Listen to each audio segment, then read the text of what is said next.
This is a Supermarine Spitfire, and it's a little bit like Winston Churchill, because for the British people it is a national hero. Never in the field of human conflict has so much been owed by so many to so few. Anyway, in this video I'm going to review it, and to do that I'm going to talk you around the exterior, the interior. I'm going to test out some of its technology. I'm going to see how practical it is. I'm even going to take it for a fly, and I will actually fly it for a bit. And of course I'm going to launch it to see how quick it is from 0 to 60 and over the standing quarter mile, because I'm Matt Watson and this is carwow. Though today it's very much plain wow. Let's start this video by talking about the design of the Supermarine Spitfire. So this is a Mark 9, and in total there was actually 24 different marks throughout the years, but they were all rather similar, and it's such a beautiful thing. It's quite funny though when you get up close to it and you look at some of the panel gaps and how it's all joined together. You can tell this was just like completely built at speed and to not be flown for all that long. The average lifespan of a pilot who flew one of these in like the Battle of Britain, you're looking at like 4 weeks. That's it. Now this plane actually has been flying for a long time. It's had something like 3,000 hours in the air, and that's probably as long as any Spitfire. Anyway, let me talk you around it. So these are the control surfaces. So this is your rudder, obviously. This is the elevator there. This is made out of fabric, and sometimes this is made out of fabric, the covering on it, but the rest of it is sheet aluminium over the bodywork, and it has an aluminium frame. This one has what's known as the identification stripes. Some people call these invasion stripes because they're first introduced on D-Day so that the Allied pilots didn't shoot each other down. Moving down the side, key thing about this plane is that it's the two-seater. So obviously a normal combat Spitfire would be a single-seater, and the cockpit would be about 13 inches further back.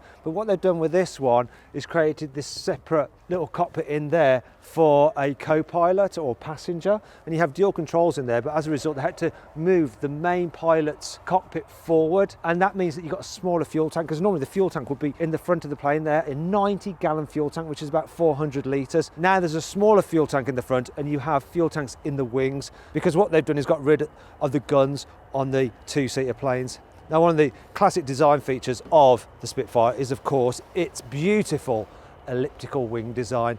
Now, this helps it slip through the air, it reduces drag, makes it as fast as possible, and it's just so iconic, the design of this plane's wing. It's absolutely beautiful. It's 11 metres across the wingspan. The length of the plane's just under 10 metres. And as you can see here, look, these are the gun ports. So they basically had one design of wing for this plane. They could do different things with the gun ports. So you could have 4 machine guns, 4 303, Browning 303 machine guns, which are this size here. But if you look here, you can see some other ports there where you could have a 20mm cannon and a 50 caliber machine gun as well. And you couldn't have them all together. You could either have this setup or 4 machine guns. Obviously this has no weapons on it. Now moving down underneath, you can see these big radiators there. One is for the intercooler, for the supercharger of the engine. Another one is for the normal radiator for the cooling of the engine itself. This is the air intake there. So that just obviously scoops a load of air in, puts it into the supercharger, and then it powers the engine. And you've got this huge propeller here. So that's 3 meters in diameter. Absolutely massive. And of course around the side you can see the exhaust pipes there as well. You've got 6 exhaust pipes per side, so it's a V12, obviously 1 per cylinder. And there's no petrol particulate filters here, there's no soft limiters, and there's no exhaust mufflers. So you can really hear this Merlin engine. It's amazing. Oh, and this I want to show you. Look, see that? That is a little camera. So when the pilot presses the button for the machine gun, as well as firing the guns, it fires a little camera there. So you've got a little cine camera, and so they can actually record whether the pilot actually shot down an enemy plane. Because what would happen is a big combat, loads of things going on, and you might have 2 or 3 pilots shooting at the same enemy plane, and they never knew who actually shot what plane down. So you could have 2 pilots claiming the kills, and you think there's been 2 kills, whereas actually there's only been 1 kill, and so they'd use that to find out. And this plane was actually used in combat. So it was produced in 1943 in Castle Bromwich in the Midlands, which is near where I'm from. Firstly in 1944, and in September 1944 it shot down a Messerschmitt ME-109 over Arnhem in the Netherlands. It was flown by a Canadian pilot because it was part of the Royal Canadian Air Force 441 Squadron, and that's what its colour scheme signifies. Wow. What an absolutely majestic aircraft. Now let's check out the inside of the Spitfire. So just lower the little door there. This is where you find out just how unsupple I am. Climb up the wing. then just hoik yourself in, and there's actually a surprising amount of room. Woohoo! Here in the Spitfire's cockpit, there's quite a lot going on. So the main thing is your control column. So as you pull this towards you, that causes the plane to go up because it lifts the elevator. Nose up, push away from you, elevator goes down, nose down. You move it to the left, ailerons go like that, roll to the left, and then the other way to go to the right. Then there's this key button here. So this is for firing the guns. So push the top part like that, that's your 303 machine gun. Push the bottom part, that's your 20mm cannon. Press them both together, you get the whole lot. Another thing to note is your throttle there, you've got your controls for your landing gear, and then of course down by your feet you've got your pedals which control your rudder. Now all the control surfaces in this plane are just linked with simple cables. There's no hydraulics on the control surfaces, which is a bit crazy really. Then there's all these gauges and dials. It's very old fashioned in here, but it gives you all the key information you need. Your airspeed, your altitude, your horizon, your heading, your compass, your engine RPM, your boost pressure for your supercharger, all that you need to know. Now to start it, you just flick that switch there and it fires the magnetos, but beforehand you probably use this button here to get some extra fuel in the engine because that's your choke. I won't be touching that though. You can see there's plenty of room in here. But if you're a little bit of a short arse like me, you might need to lift up your seat to have a good look out over that big nose. This particular plane's got a parachute just attached behind you, so you strap yourself into that just in case you need to bail out, which I hope we're not going to need to do today. Now let's talk about practicality, because as World War II fighters go, this is quite a practical airplane because you can fit a second person in here, and this is where I'll be sitting, and the controls I'll be using to fly it because you have tandem controls.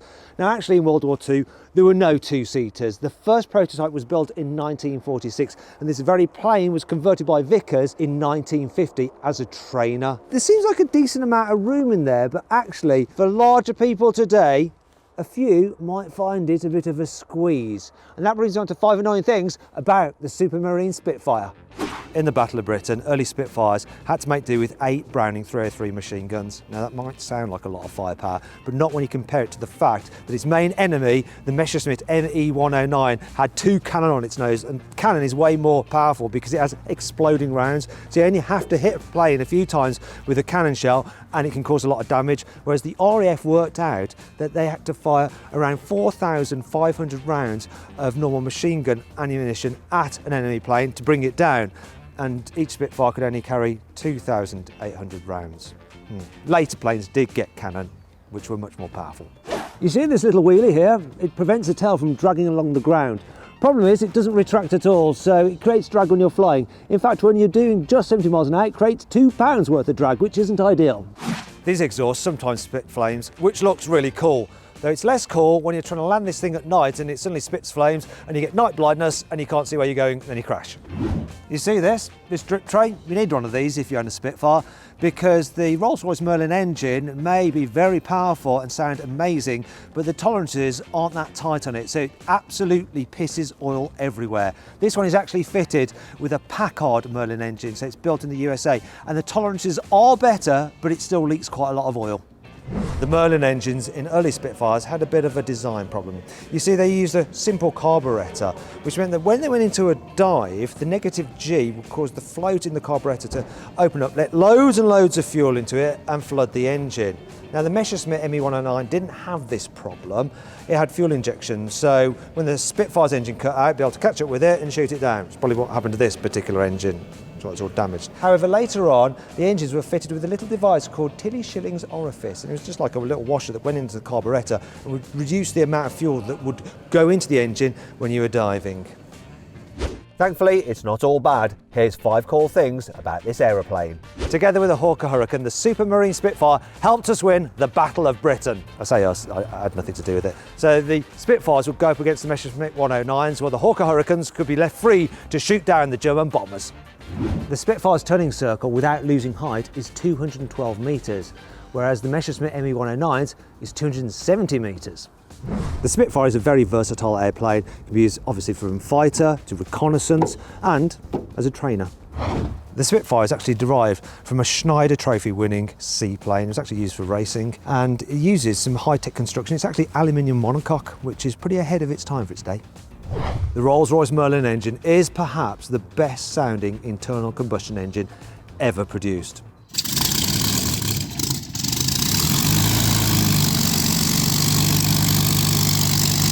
It sounds like victory. Here we have the thing that powers the Supermarine Spitfire. It is the wonderful 27-litre V12 Merlin engine with a dual-stage supercharger here on the front, which can provide up to 18 psi of boost pressure, which enables this engine to pump out an incredible 1700 horsepower. It's a thing of beauty. Here we are then, I'm sat in the Spitfire and we're about to start the engine. Here we go.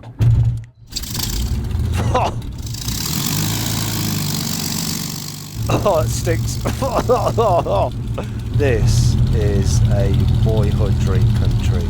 Can't believe this is actually happening. Going to be departing Cherokee line up point behind, Hotel 139 Kilo. Here we go then, we are going to taxi out. Oh wow, this is insane. From 1 week reviewing a Skoda, the next week a Bugatti Chiron, and now a Supermarine Spitfire. It's totally normal, just normal. I think this is the oldest thing I've reviewed.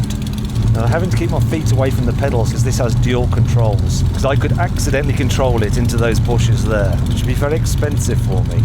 Okay, you're going to start this flight by seeing how quick this Spitfire is from 0 to 60 miles an hour and over the standing quarter mile. And I've got my specialist timing gear here and I'm going to measure it. So let's do it, Barry, let's do it. Here we go, 0 to 60.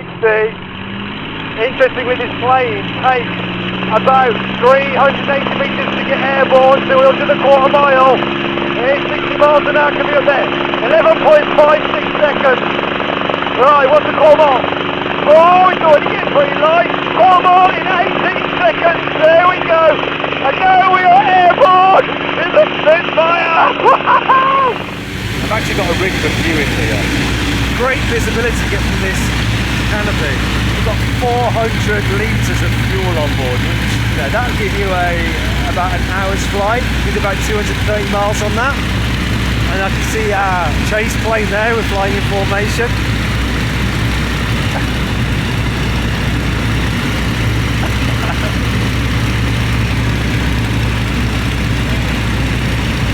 Wow, that's amazing. It's so smooth. I can't believe how smooth this plane is. The ride quality is exceptional. It's like a Rolls-Royce. You can't even tell that you're flying almost. Obviously, when it's wintertime, you get less turbulence, and in the summer it can be a lot bumpier. But here, today, it's completely still. It just feels so gentle and stable.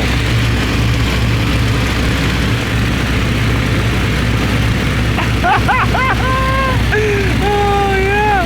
We're flying along at around 150 miles an hour. This thing will actually cruise around 220, but top speed is over 400 miles an hour. Just going over Brands Hatch. Oh yeah, I can see it. I can see Brands Hatch circuit just down there. We're going to do a manoeuvre now. We're going to roll to the left. Here we go. Oh! Oh my God!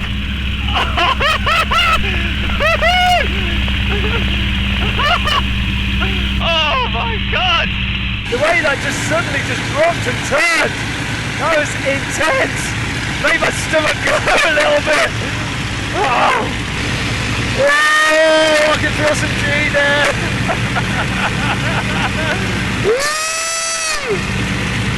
It feels really responsive. It goes from one moment being super smooth and just stable to just changing direction really quickly. You can see how this was really agile and it could beat the Messerschmitt in tight turns and for manoeuvrability. That's why it had the advantage over the German opposition. Okay, Matt, would you like to have a go at flying the aircraft? Would I like to have a go at flying it? I think so, yeah.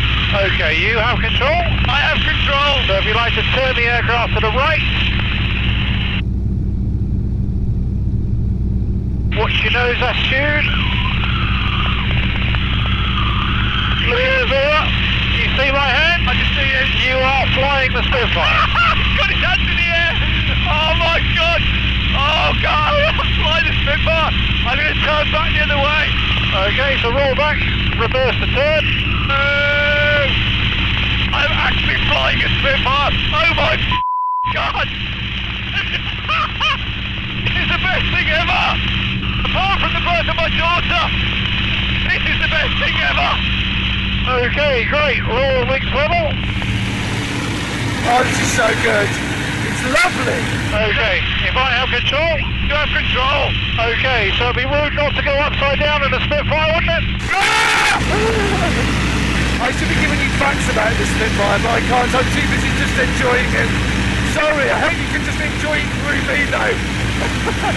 Okay, you ready to go upside down? Ah, yes, let's go upside down. There's nowhere much or any safety in here. The only bug I've got is a sick bug down there. Hopefully I'm not going to need it. Here we go. Woo! Woo! Oh, shit! Oh my god!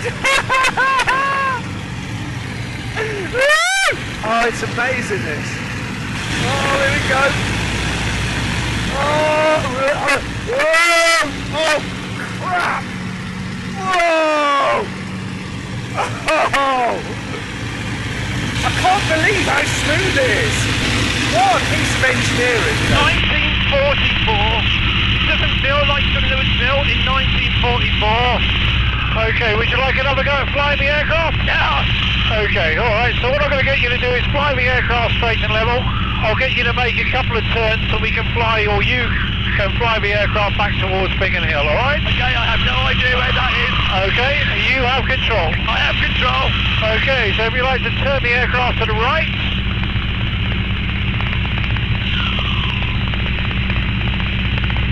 I'm flying again.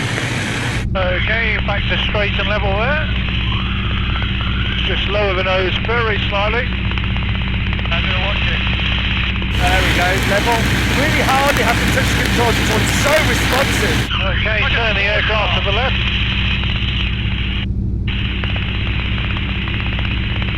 You have to put a little bit more input in for turning than you do for pitch. Alright, straight ahead there. Just call me Douglas Bader. Okay, Matt, if I have control, you have control. So can you see Biggin Hill just coming underneath us now? Woo, here we go, we're coming into land now. I can see the runway there. Here we are, getting lower, just about to touch down now. Ah, here we are. Oh my god. That was incredible. Flying a Supermarine Spitfire? Completed it, mate.